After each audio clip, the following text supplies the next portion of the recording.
내가 산을 향하여 눈을 들리라. 나의 도움이 어디서 올까? 이거 참 살면서 누구나 한 번쯤 이런 막막함 속에서 던져봤을 법한 질문 아닌가요? 정말 그렇죠.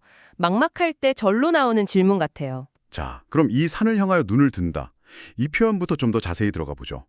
시편 121편이 그 성전에 올라가는 노래 중 하나라고 하잖아요. 네, 맞아요. 이게 어떤 의미가 있을까요? 말 그대로요. 예루살렘 성전을 향해서 그 순례길을 오르던 사람들이 불렀던 노래라는 거죠. 아, 순례길. 네. 근데 설교에서는 이게 그냥 비유가 아니라 실제 예루살렘 지형 자체가 꽤 높은 고지대였다는 걸 강조하더라고요. 고지대요? 얼마나 높았길래요? 뭐 예를 들어 모리아산이 해발 한 740m, 감람산은 820m 정도 되니까요. 설교에서는 비교로 북한산 백운대가 한 836m 정도 된다고 언급하는데 거의 그 높이까지 올라가는 길이었던 거죠. 와, 그럼 정말 올라가는 거네요. 그냥 평지가 아니라? 그렇죠. 순례자들한테는 이게 정말 만만치 않은 힘든 여정이었을 겁니다. 그 힘든 길을 오르면서 부르는 노래라. 근데 왜 하필 산을 향해서 눈을 들었을까? 이 부분이 궁금해지네요. 네, 바로 그 점인데요. 설교에서 이 산이 가진 두 가지 의미를 아주 흥미롭게 제시해요. 두 가지 의미요? 네. 첫 번째는 방금 이야기 나눈 것처럼 문자 그대로 오르기 힘든 장애물, 고난, 그 자체를 상징한다는 거예요. 아, 순례길의 그 힘듦처럼요? 그렇죠. 순례자에게는 뭐 육체적인 고됨이었겠지만 우리 삶에 대입해보면 우리가 맞닥뜨리는 여러 어려움들, 문제들 이런 걸 떠올리게 하죠. 근데 동시에 이게 참 역설적인데 바로 그 산이 도움을 얻을 수 있는 곳으로 인식되기도 했다는 점입니다. 아, 도움을요? 장애물인데? 네, 설교에서도 그런 예를 들어요. 예로부터 사람들이 뭐 산에는 뭔가 신령한 기운이 있다 이렇게 믿기도 했고 뭐 계룡산 같은 곳 예를 들더라고요. 그렇죠. 그런 얘기 많죠. 네, 아니면 산속 깊은 곳에 있는 어떤 장소, 뭐 절이라든지 기도처라든지 북한산만 해도 그런 곳들이 꽤 있잖아요. 맞아요. 기도원도 있고. 네, 그런데 가서 사람들이 도움을 구하려는 그런 경향이 있었다는 거죠. 그러니까 문제의 현장이면서 동시에 해결책을 찾으려고 하는 장소라는 거네요. 그 어려움을 주는 대상한테서 오히려 도움을 구한다. 이런 심리인가요? 뭐 그런 셈이죠. 어려움의 상징이기도 하고 또 동시에 그 어려움을 해결해 줄지도 모른다고 기대하는 어떤 세상적인 힘이나 장소, 그런 복합적인 상징이 된다는 겁니다. 아, 이 지점이 바로 우리 삶하고 딱 연결되는 것 같아요. 맞아요. 당신의 삶에 고인 산은 뭘까요? 이게 그냥 어려운 상황 그 자체일 수도 있지만 어쩌면 그 어려움에 딱 부딪혔을 때 당신이 가장 먼저 시선을 돌리는 대상, 저거면 해결될까 하고 의지하려는 것들일 수 있겠다는 거죠. 그렇죠. 설교에서도 사람들이 흔히 뭐 유명한 점집이라든지 아니면 아주 유능한 상담가 혹은 뭐 내 스펙, 내 능력, 내 인맥 이런 것들에서 해결책이나 위안을 찾으려 한다고 지적하잖아요. 네, 마치 그 산 어딘가에 답이 있을 거라고 기대하는 것처럼요. 네. 그래서 우리가 첫 번째로 좀 주목해 볼 통찰은 이런 것 같아요. 우리 대부분은 문제 해결을 위해서 그 문제가 펼쳐진 세상의 지평, 즉 산 안에서 답을 찾으려는 경향이 있다는 거. 네, 맞는 지적입니다. 그런데 말이죠. 설교는 바로 다음 구절, 2절에서 이 시선이 완전히 다른 곳으로 향한다고 강조합니다. 아, 2절이요. 나의 도움은 천지를 지으신 여호와에게서로다. 그렇죠. 산을 바라보던 시선과는 이건 뭐 완전히 차원이 다른 선언이죠. 네, 정말 확 바뀌는데요. 네. 여기서 아주 결정적인 전환이 일어나는 겁니다. 설교자는 이 여호와라는 이름이 그냥 신을 부르는 여러 이름 중 하나가 아니고 언약을 지키시는 아주 신실하신 하나님의 고유한 이름이라는 걸 강조해요. 아, 그 이름 자체의 중요성. 네, 그분의 변치 않는 성품을 드러내는 이름이라는 거죠. 뭐 유대인들이 너무 경외해서 이 이름을 직접 부르지 못하고 아도나이, 즉 나의 주님이라고 불렀다는 그런 배경 설명도 덧붙이고요. 이름 자체에도 그런 깊은 의미가 있군요. 근데 더 중요한 건 그분을 천지를 지으신 이라고 부른다는 점인 것 같아요. 맞죠? 바로 그겁니다. 그게 핵심이에요. 천지를 지으신 이. 이게 무슨 뜻이겠어요? 모든 걸 만드신 분. 그렇죠. 사람들이 도움을 얻으려고 바라보던 바로 그 산들 있잖아요. 그 산들조차도 만드신 분이라는 의미입니다. 아, 문제의 차원을 훨씬 뛰어넘는 거죠. 모든 존재와 상황 위에 계신 절대적인 능력과 권위를 가지신 분이다. 이런 선포입니다. 도움의 근원이 산 안에 있는 어떤 힘이나 대상이 아니라 그 산을 포함한 모든 것을 창조하신 분, 그분 자체라는 겁니다. 이건 뭐 스케일이 완전히 다른 이야기죠. 와, 그러니까 도움의 출처가 내가 막연히 바라보던 그 산속 어딘가가 아니라 그 산을 포함한 이 모든 것을 만드신 분이다. 야, 이건 정말 관점의 대전환인데요. 그렇죠. 그래서 설교는 이 도움이 그냥 막연한 도움이 아니라 창조주로부터 오는 아주 근본적이고 한계가 없는 도움이라는 걸 강조하는 거예요. 한계가 없는 도움이요? 네. 세상에서 찾는 도움들이 좀 일시적이거나 피상적이어서 결국 또 같은 문제로 돌아가게 만드는 경우가 많잖아요. 그거랑은 질적으로 다르다는 거죠. 예를 들면요. 뭐 예를 들어서 점을 보거나 스펙을 막 쌓는 것이 순간적인 안도감을 줄 수는 있겠죠?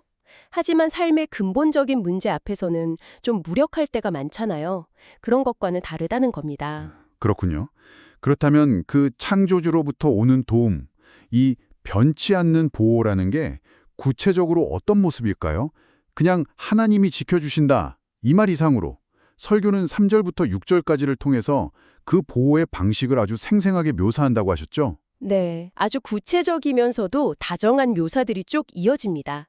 하나씩 좀 살펴볼까요? 네, 좋아요. 먼저 3절 여호와께서 너를 실족하지 아니하게 하시며, 여기서 실족하다는 게 발을 헛디뎌 넘어지는 걸 의미하잖아요. 네, 발 헛디디는 거. 그 힘든 순례길 혹은 뭐 우리 인생길에서 넘어지거나 길을 잃지 않도록 아주 든든하게 붙잡아 주시는 그런 안정감을 뜻하는 거죠. 아, 그냥 넘어지지 않게 붙드는 것 이상으로 뭔가 올바른 길로 인도하고 지탱해주는 그런 느낌이네요. 맞습니다. 그리고 이어지는 3절 후반부랑 4절을 보면요. 너를 지키시는 이가 졸지 아니하시리로다. 이스라엘을 지키시는 이는 졸지도 아니하시고 주무시지도 아니하시리로다. 와, 이건 정말 강력한 약속이죠. 졸지도 주무시지도 않는다. 네, 24시간 365일 단 한순간도 눈을 떼지 않는 그런 완전한 보호를 의미하는 겁니다. 와, 설교자는 여기서 아픈 아이를 돌보는 어머니 비유를 들거든요.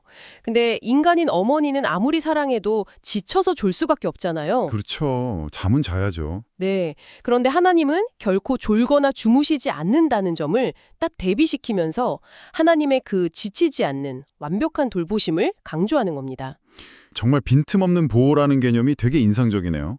뭔가 인간적인 보호와는 차원이 다른 지속성이 느껴져요. 그렇죠.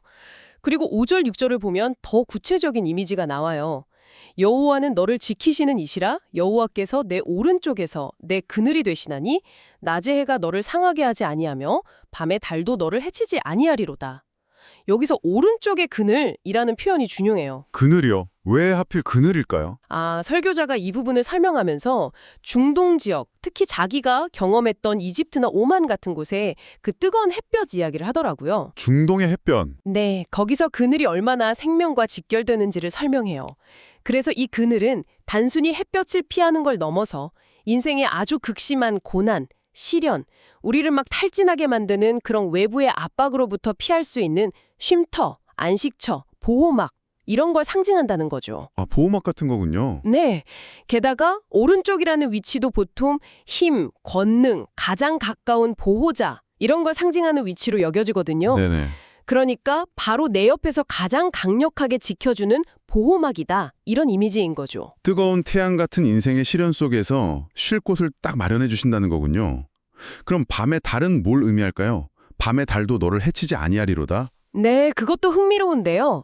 낮의 해가 아주 명백하고 뜨거운 시련을 상징한다면 밤의 달은 밤의 그 서늘함, 어둠 속의 두려움, 아니면 좀 은밀하게 다가오는 위험이나 불안감 이런 걸 상징한다고 볼 수 있다는 거예요. 아, 낮의 위협과는 또 다른 종류의? 그렇죠.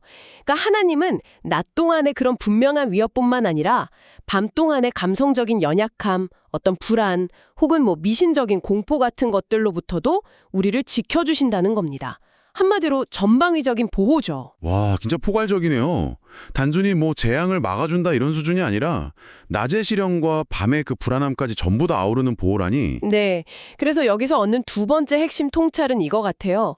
하나님의 보호하심이라는 건 그냥 소극적인 방어가 아니고 아주 적극적이고 끊임없이며 지극히 개인적이고 또 모든 종류의 위험, 그러니까 낮과 밤, 외적인 것과 내적인 것 모두를 아우르는 포괄적인 돌봄이다. 네, 마치 완벽한 그늘과 방패가 되어주시는 그런 모습이죠. 이렇게 살이라고 끊임없는 보호를 약속하시는데 설교는 여기서 그치지 않고 7절과 8절을 통해서 이 보호의 범위가 훨씬 더 깊고 넓다는 것을 보여준다고 하셨죠. 맞습니다. 보호의 그 깊이와 영속성에 대한 약속이 이어지는 거죠. 7절을 보면 여호와께서 너를 지켜 모든 환난을 면하게 하시며 또 내 영혼을 지키시리로다.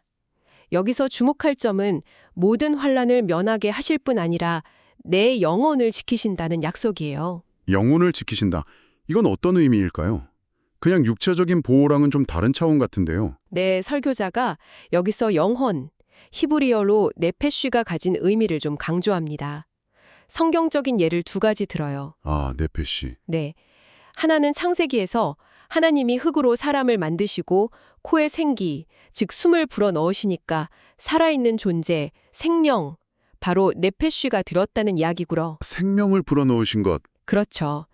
다른 하나는 욥기에서 사탄이 욥의 모든 것을 다 앗아가도록 허락받았지만 그의 생명, 즉 네페쉬만큼은 건드리지 못하게 하셨다는 그 이야기죠. 아, 욥의 생명. 네.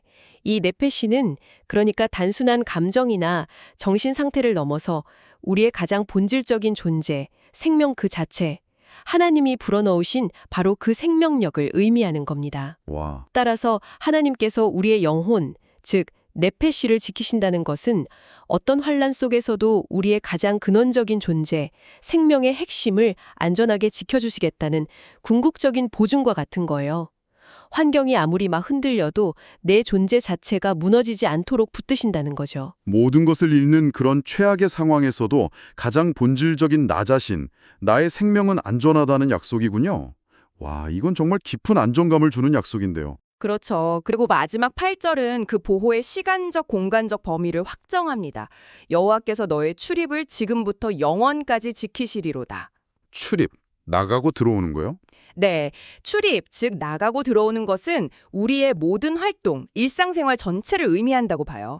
아침에 집을 나서고 저녁에 돌아오는 모든 발걸음, 더 나아가서는 인생의 시작부터 끝까지 모든 여정을 포함하는 그런 표현이죠. 아, 단순히 집에 드나드는 걸 넘어서 삶 전체군요. 네, 그리고 그 보호가 지금부터 영원까지 이어진다고 약속합니다.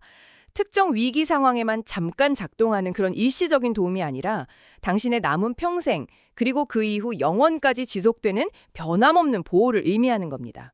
와, 이 약속들을 이렇게 쭉 종합해보니까 정말 엄청나네요. 이게 단순히 어려울 때 좀 도와주신다 이 정도가 아니라 내 삶의 모든 순간, 모든 영역, 심지어 내 존재의 핵심인 영혼까지 그것도 영원히 지켜주신다는 거잖아요. 맞습니다. 이것이 바로 설교가 강조하는 변치 않는 보호자의 모습인 거죠. 네. 그래서 설교는 우리가 평안하게 잘 지내는 그런 순간들조차 사실은 이 보이지 않는 하나님의 보호하심 덕분이라는 것을 깨달아야 한다고 말해요. 내가 잘해서 운이 좋아서가 아니라 끊임없이 나를 지키시는 그분의 손길이 있기 때문이라는 거죠. 아, 그렇군요.